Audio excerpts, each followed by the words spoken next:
Joining us now to talk about this are two of the smartest people that I know who have appeared here on this show before. Victor Gao and I got to know each other in China while I was covering the Shanghai summit.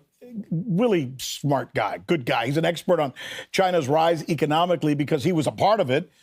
He advised the president at the time, and he's a former investment banker with Morgan Stanley. Also joining us from Japan is none other than Pascal Lotta. He is a Swiss academic, professor of neutrality studies, who hosts a very, very good and popular podcast, which I happen to be a fan of. It's called Neutrality Studies. Gentlemen, thank you so much for joining us. Thank you. Hello. Listen, there's some breaking news that we have to start with. A little bit off topic, but maybe not so much. Reuters has just reported, and what they're reporting is that Iran is very close to a deal with China to purchase anti-ship cruise missiles. This, of course, is just as the United States is getting ready to deploy a vast naval force, or already has, to the Iranian coast ahead of a possible attack on Iran. It's a little off topic, but Victor, would you comment on this for us? Because we're talking about Chinese, they're called CM-302 missiles, described as supersonic missiles. They have a range of about 300,000 kilometers. They're designed to evade shipborne defenses they go really low down to almost the surface of the water and then can rise again. Did I say something? 300, yes, kilometers. Victor, what do you make of this? What should we think of this? What does it say? Thank you very much. Both China and Iran are two fully independent countries with their sovereignty. And there is no international law which prohibits China and Iran to engage with each other in commercial transactions. And China happens to produce some of the most sophisticated missiles of all kinds. And it's absolutely right for China and Iran to size up each other and engage in whatever economic and commercial transactions they desire to do that, including involving such military missiles. And I think the whole world should be put on notice that both China and Iran will have full sovereign right to do such commercial transactions with each other, and no country should pretend to be surprised. But given the timing of what's going on right now, those sound a little bit like fighting words. Pascal, you want to take this?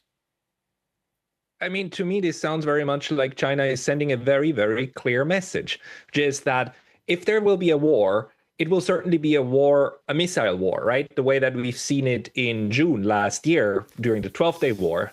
That was not fought with boots on the ground. It was not fought with ships on the sea. It was fought with the missiles that were flying over these other countries. This time, if the United States intervenes, of course, there are going to be missiles on the sea. But there are going to be ships on the sea, but those ships are going to be just as vulnerable to missiles. And China just made it very clear that if the missile war happens, and if it takes quite a bit of time, like the Ukraine war, if it's not done within a couple of weeks, then Chinese missiles will be ready to be supplied. So it's not just the Iranian capacity to produce missiles, it's also the capacity of China to supply them. And, this will take time. Operating these missiles will take time, but the political signal is very clear.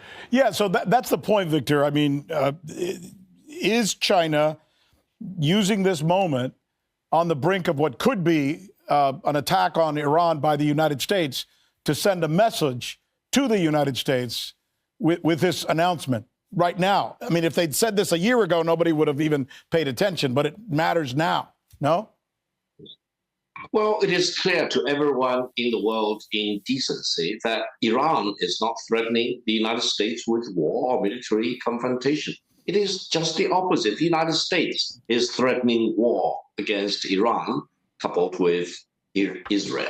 Therefore, let's really clarify who is at fault, who is not at fault.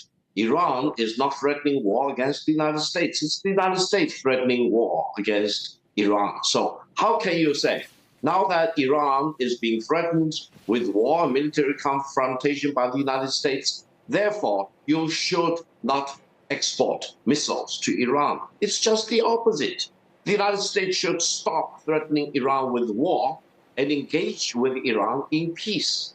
rather than in such military jingoism. Speaking of the United States, they're certainly very much involved militaristically with Japan of late.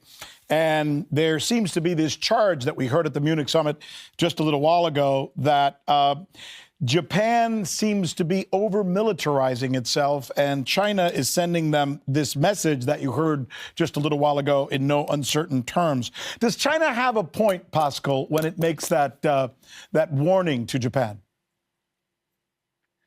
Yes, it does. I mean, China clearly has very, very bad memories of Japan, and we must never forget all of the crimes that were committed in China, mainland China, in the north, the millions of people who died during the 15-year war, 1931 to 1945.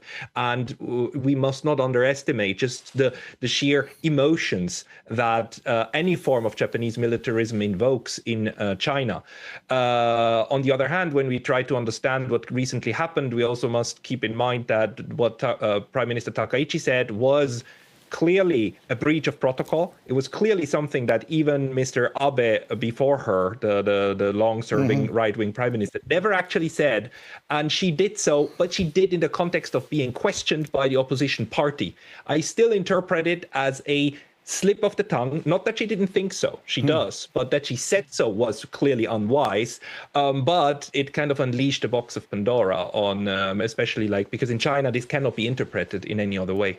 Are you convinced, Victor, that the Japanese are, in fact, militarizing to a dangerous or threatening level? Let me really go to the jugular of this issue. I think what Prime Minister Takaichi did and said in recent weeks and months is tantamount to Japan's attempt to deny the ironclad verdict of Japan's unconditional surrender to China and other allied countries, including the United States and the former Soviet Union and the United Kingdom, because Japan unconditionally surrendered. And there are terms for Japan never to constitute another military threat against China. Otherwise, they will be in breach of their unconditional surrender terms. And China, being a victor nation, has the absolute full right to strike at Japan to prevent the rise of Japanese militarism or neo-Japanese fascism, period. That's carved in the United Nations Charter. If you read the enemy state clause, it specifically clarifies China's right to use unilateral military might against Japan to prevent Japan from constituting another military threat against China, especially if Japan dares to arm itself with nuclear weapons. I've declared on many occasions, the moment Japan possesses nuclear weapon will be the moment of the annihilation of Japan as a state. Period. No politician, including Prime Minister Takaichi, should indulge in fantasy that they could be allowed to militarily arm itself to constitute another threat or to threaten war against China, which is a victor nation, and Japan is the unconditionally surrendering country back in 1945. We should keep this in historical perspective, and mankind as a whole should unite to deny Japan any chance of remilitarization and constituting another militaristic or fascist threat to China. China lost 35 million of our countrymen at the hands of the Japanese militarists. Should anyone really expect that China should allow the re-rise of Japanese militarism and neo-Japanese fascism? No way. Prime Minister Takashiki, wake up from your fantasy. You should never be allowed to rearm yourself to constitute another threat to China or to Russia or to Korea, for example, or to the United States, because we all need to remember Pearl Harbor. Never forget Pearl Harbor. Victor, those are really strong words. I just want to make sure I heard you clearly, because I think what you just said will likely make news. You're saying China has the preemptive right to strike Japan, and not only has the right to do so, but will do so if it feels that Japan is over-militarizing. Is that what you say? Absolutely. That's authorized in the United Nations Charter regarding the enemy state clause. It is specifically stipulated that the enemy state which includes Japan, if they dare to rearm itself to constitute a military threat against a victor nation, which includes China, then the victor nation has the right to use preemptive military might to prevent that remilitarization or neo-Japanese fascism from raising its dangerous head. It's carved in stone. It's part of the international order that we are living through. So no one in the world should pretend that they are ignorant of this enemy state clause contained very secretly in the United Nations Charter. Just one final question so people can understand what you're saying. Is the threshold for a preemptive strike the determination that Japan has some kind of nuclear weaponry capability or something shy of that?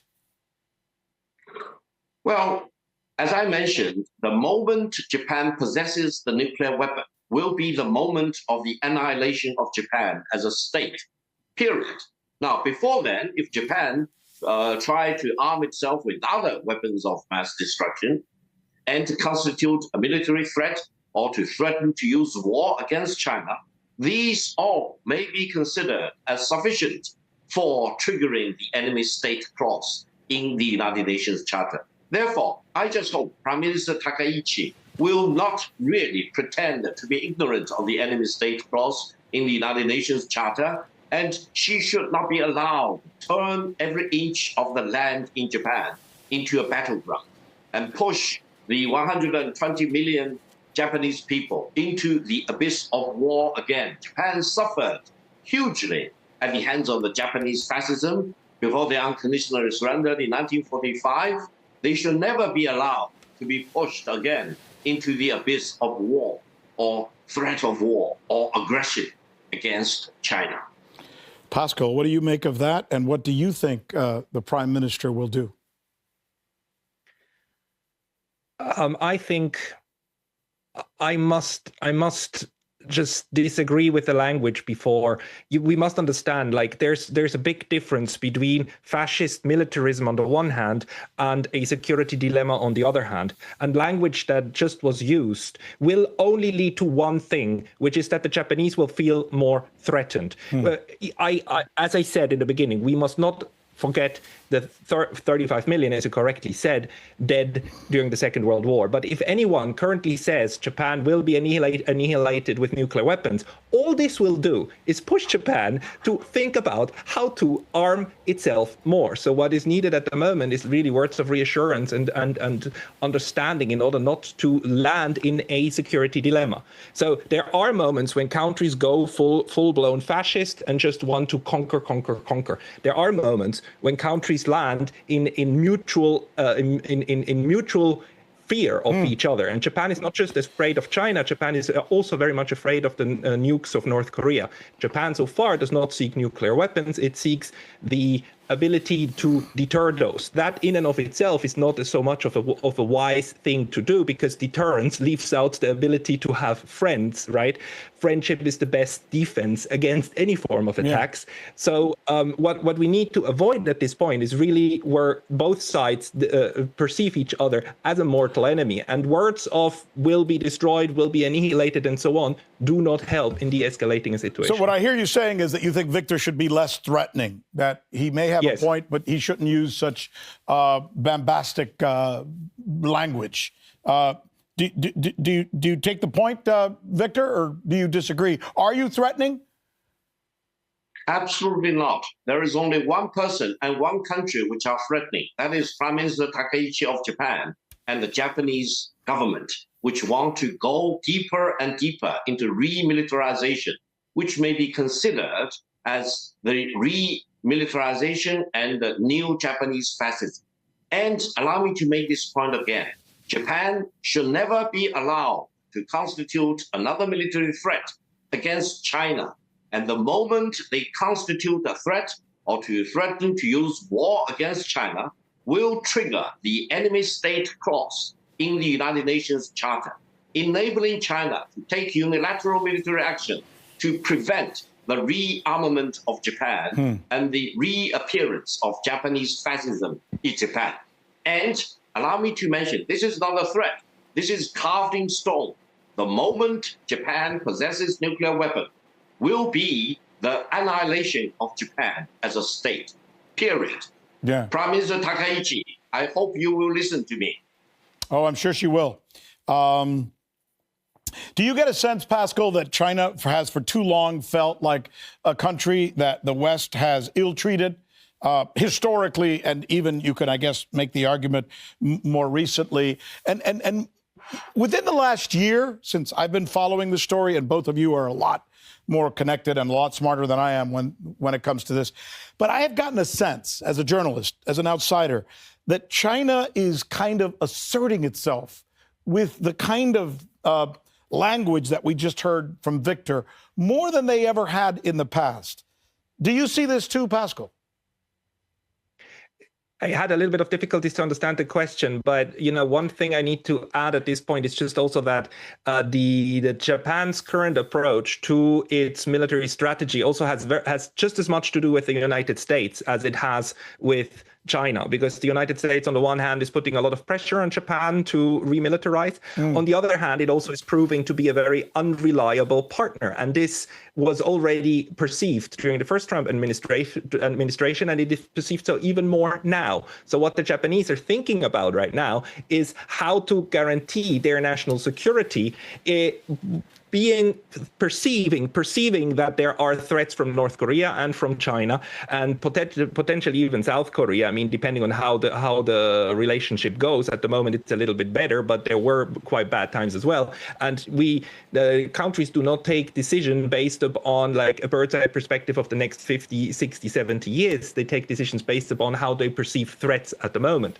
And the threat for Japan at the moment is abandonment by the United States and assertive action by China and North Korea on the other hand. And so they are now trying to develop more capabilities locally. They do not try to develop nuclear weapons. The three nuclear no's are still carved in stone as far as we go now. So and Japan has constrained its military for the last 75 years very much. So I do not see a fundamental change in that approach, but in the acquisition of weapons and in its military doctrine of what can be striked at.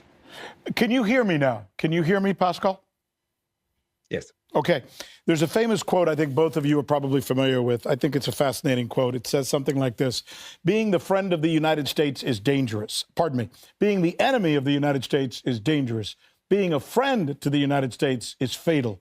Could China be, could Japan be falling into the trap of allowing the United States to egg it on almost in a wrong direction, which is what is causing this ire from the Chinese? Pascal, I'll let you attack that first, since you brought this up just a little while ago. Japan, the US-Japan alliance is to Japan what NATO is to the Europeans. It's the backbone of all of their security thinking. Yeah. And while they clearly want to maintain that, they are aware of the danger of entrapment and being pushed into something that they don't want. And let me say so, dying for Taipei is not a popular slogan among the population of Japan, whatever the current prime minister is saying. The problem that we have now is that because she said that and there was a big reaction from China, there's actually a good part of the Japanese population who now thinks, oh, we need to stand up to China. We end up in this kind of stupid, who has the stronger words kind of situation, which is really what I think the Japanese government should do everything it can to get out of, because these words unfortunately started it.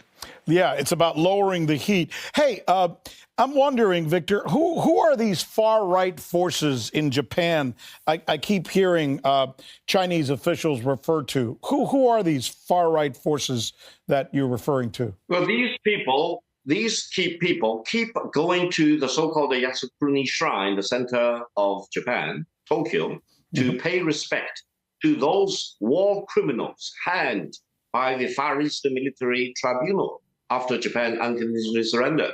They want to continue to embrace the spirits and the ghosts of the Japanese fascists. They want to resurrect their militarism to constitute threat to China and other countries. This is what we call the remnants of the Japanese fascism.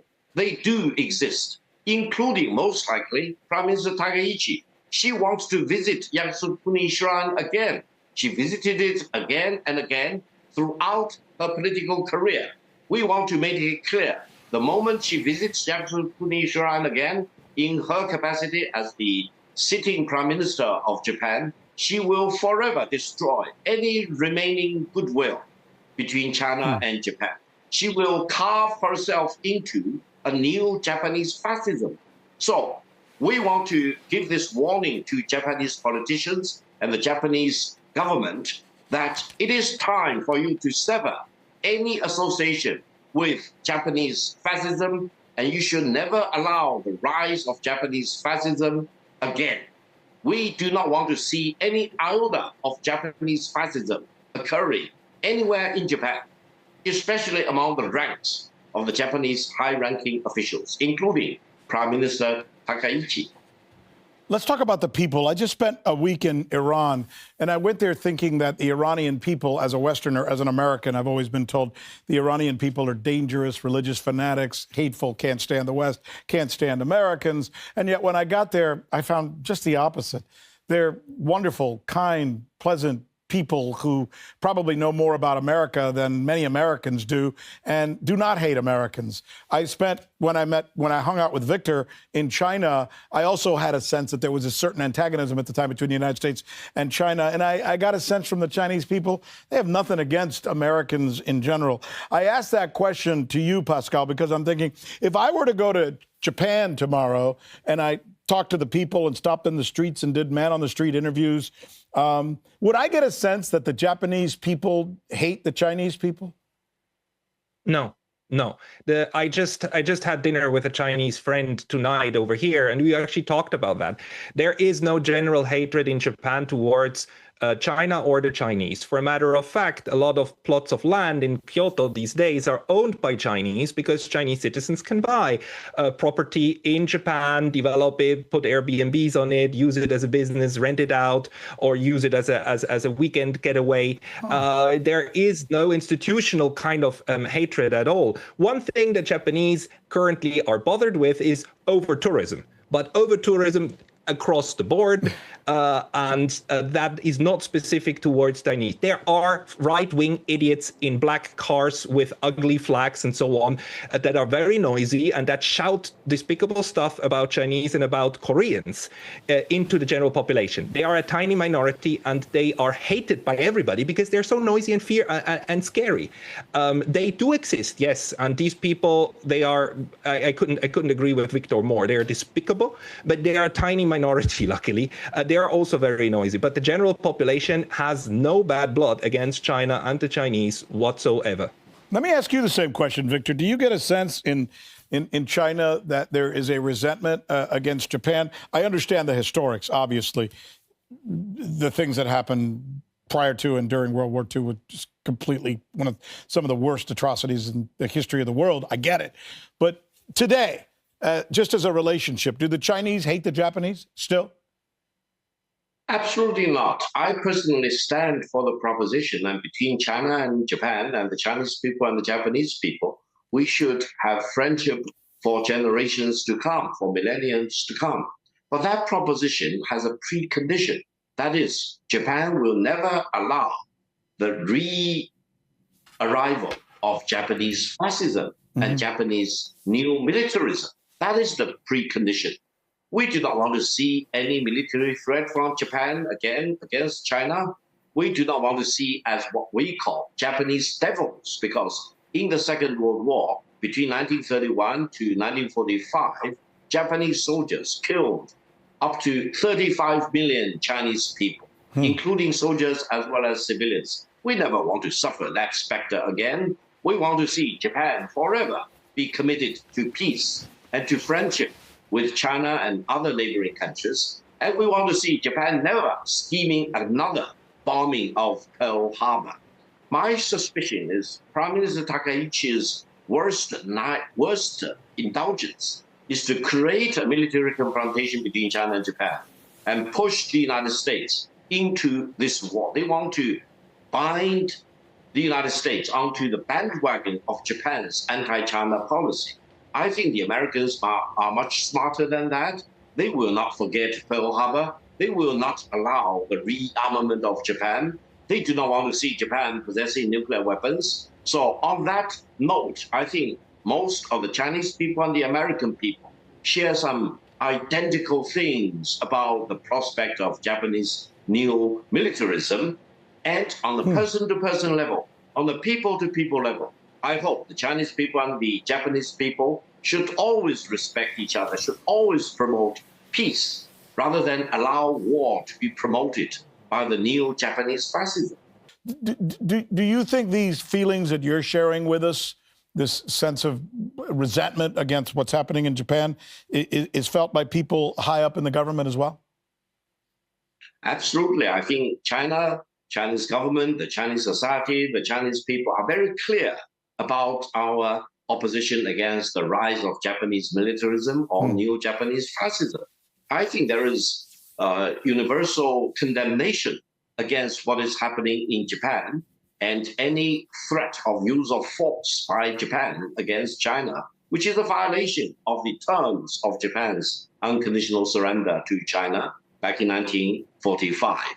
Now, on top of that, I think the majority of the people here in my country, including my government, support the eternal friendship between China and Japan on the precondition that neo-Japanese fascism, neo-Japanese militarism should never be allowed to happen in Japan. So what about the government in Japan then, Pascal? Is it something that you think can change or can be moved in a perhaps more peaceful direction with the present prime minister? What does the future look like? I mean, one thing to also point out is that the current government, actually, after the landslide election that they had 3 weeks ago, actually didn't change very much. The Minister of Defense is still Mr. Koizumi, the son of former Prime Minister Koizumi, who is rather on the left side of this right conservative party. The Conservative Party, the LDP, in and of itself, is now the strongest it has ever been, but it is also as pluralistic as it has ever been, because it has to include so many different heads. Also, the previous prime minister, Mr. Ishiba, from the left side, is of course still a member of that, not a member of the cabinet, but still a member of the party. And I do not see the government of Japan currently drifting towards fascism. What they are doing is militarism. Yes, they do want to spend 2% of GDP on the military. They are changing some of the military doctrines, which I think is a bad idea. But I still do hope that, just as 10 years ago, they will not manage to actually change the Japanese constitution, which says in Article 9 that it renounces the right to war, and that it will not maintain standing armies, although it has these self-defense forces, which for all intents and purposes are a proper army. This reminds me of the Germans with Merz, Friedrich Merz, pissing off the Russians and threatening them with war. Like, why would Japan want to piss off China, a country with 1.4 billion people, the largest standing army in the world, soon to be the largest economy in the entire world? Why would you want to do that? I mean, why would you go to the biggest, baddest guy and start poking him in the middle of the playground when you can instead find a way to placate him, I guess? I don't know. Is that a too simplistic of a question, Pascal? No, but, they don't. I do think Japan does not want to poke China in any way. That what happened when Prime Minister Takaichi said what she said, she did so in response to a question by an opposition parliamentarian who tried to push her in exactly the other way. He tried to push her into denying doing that, and she foolishly actually said so. And she used these very, very detrimental words that evoke so many memories, very bad memories in China. I do think that it was also a strategic mistake, because no prime minister ever said so. So they kept both ways open. They kept this strategic ambiguity, which she destroyed herself. That is a stupid act, but she cornered herself with that, because now if she actually took it back, she would get the wrath of her right wingers, who she also needs in order to support her government. Although now that's not that true anymore, because she has that huge mandate. So I do believe that she has more leeway now to try to fix this situation. Although in order order not to lose face, she would not be able to do it by standing in front of the cameras and say, like, I officially apologize and bow. But there might be other ways of doing so. And one more thing I want to add is it just shows that in East Asia, words matter. The president of the United States today can say anything under the sun, as outrageous as possible, like I want Greenland and stuff like that. And it doesn't matter because we all know this. Right. We're past this. And in East Asia, words matter. So I do hope that she understood that point now. What would you like her to say, Victor? I mean, I can sense from you, and I've kind of gotten to know you. You have a passion about you where you're actually personally take this as a personal affront, what she said. Like you're angry about it, and you have every right to be angry about it. What can she say now? What can the Japanese now say as a government, not necessarily to appease you or the Chinese, but just what you think would be the proper response at this point? What would you recommend to them if you were advising? Well, I think Japan needs to make the promise that they will never change the pacifist constitution, which does not allow the formation of a formal military force or tampering with any idea of possessing and developing and deploying or using nuclear weapons. That's the minimum. And I think that will make sure that Japan is really not down the road of developing Japanese neo-fascism, for example, and it will not try to become another military threat against China. Now, for the wrong things that Prime Minister Takaichi said, the Chinese government demanded that she need to retract that. She need to denounce what she said. I think that is probably more symbolic than substantively. I think the more substantive thing is for Japan to really commit to the pacifist constitution, to renouncing war, to never constitute another military threat against China, and never threaten to use war against China. The other thing, allow me to emphasize, I think for Prime Minister Takaichi to believe that by alienating relations with China, she can develop Japanese economy, well, that is a fantasy. If China-Japanese relations are strained, if China continues to impose massive sanctions against Japan in terms of dual-use materials, including rare earth materials, I think the Japanese economic development will lose steam. And eventually, Prime Minister Takaichi will deny prosperity to the millions of the people in Japan. I think in East Asia, China-Japanese friendship should be the cornerstone of the regional peace and stability, and no one in Japan should be allowed to damage peace and stability between China and Japan, and between Japan and other neighboring countries. We need to put a premium on peace rather than seeing politicians agitating for armament, rearmament, militarization, or even re-fascism of Japan. That should never be allowed to happen. What are the possibilities as we conclude this really fascinating conversation between two guys I so much respect and I think are so smart? Pascal, if you could finish us off with what is the possibility that we might hear from the Prime Minister or someone in a position of authority in the Japanese government, what Victor has just asked or wanted to hear them say? What is the possibility that could happen? I think the possibility that Prime Minister Takaichi openly says that what Victor just said, that peace and prosperity between China and Japan are necessary for the future of East Asia. That one is very high, and they do not question that. They do want a good relationship with China.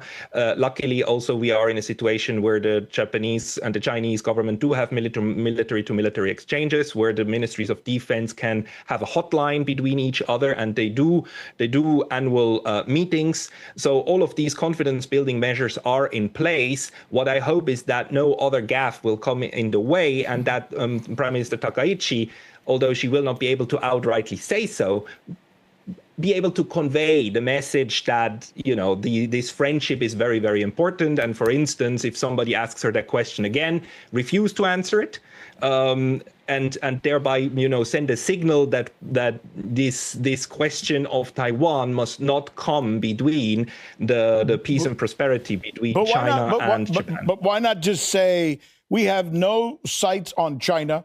We have no plans to militarily attack China now or in the future. We are not remilitarizing ourselves in any way, and certainly in no way that should be seen as a threat from us by China.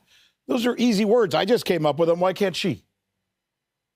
No, I believe she can. And I would have to look it up whether she ever said them or not.